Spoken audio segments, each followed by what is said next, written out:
На заседании правительства 26 сентября о ходе подготовки к УЗП Воропаев сообщил, что ремонтные работы по котельному цеху выполнены на 20%. Далее он твердо заявил, что ТЭЦ Бишкек готова к зиме. На запуск ТЭЦ для подачи отопления строительство химцеха не влияет.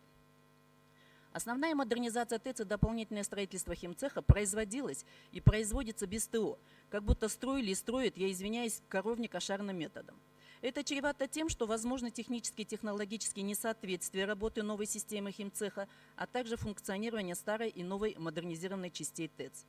Кто даст гарантии неповторения аварий на стратегическом объекте, если даже главный кочегар города это трудно гарантирует? И непонятно все-таки, готова ли ТЭЦ к отопительному сезону. Может, все-таки первый вице-премьер-министр наведет порядок на ТЭЦ и обезопасит город от повторных аварий. И я прошу премьер-министра взять лично этот вопрос под свой контроль.